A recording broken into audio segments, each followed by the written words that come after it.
നിങ്ങളുടെ ഈ റിലേഷൻഷിപ്പ് നിങ്ങൾ അവസാനിപ്പിക്കണമോ? നിങ്ങൾക്ക് യൂണിവേഴ്സ് തരുന്ന മെസ്സേജ് എന്താണെന്ന് നമുക്ക് നോക്കാം. ഒരു പക്ഷേ ഞാൻ ഈ പറയുന്ന കാര്യങ്ങൾ അംഗീകരിക്കാൻ നിങ്ങൾക്ക് വളരെയേറെ ബുദ്ധിമുട്ടുണ്ടായിരിക്കും.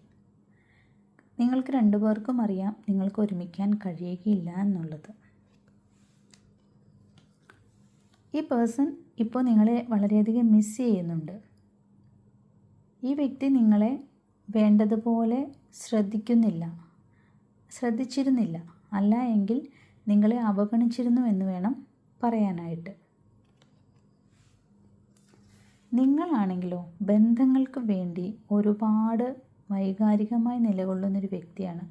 എന്നാൽ ഒരിക്കൽ പോലും അങ്ങനെ നിലകൊണ്ടതിൻ്റെ റിസൾട്ട് നിങ്ങൾക്ക് ഒരിക്കലും കിട്ടിയിട്ടില്ല. നിങ്ങളുടെ പ്രിയപ്പെട്ടവരോട് നിങ്ങൾക്കുള്ള ഫീലിങ്സ് എപ്പോഴും സത്യസന്ധമായിരുന്നു. പക്ഷേ ഈ പേഴ്സൺ അങ്ങനെയല്ല. എപ്പോഴും ഉത്തരവാദിത്വങ്ങളിൽ നിന്ന് വീണ്ടും ഒഴിഞ്ഞു പോകാനുള്ള ഒരു ടെൻഡൻസിയാണ് ഈ വ്യക്തി കാണിക്കാറ്. ഈ വ്യക്തി എപ്പോഴും നിങ്ങളുടെ ആഗ്രഹങ്ങളെ അവഗണിക്കുകയുമാണ് ചെയ്തിരുന്നത്.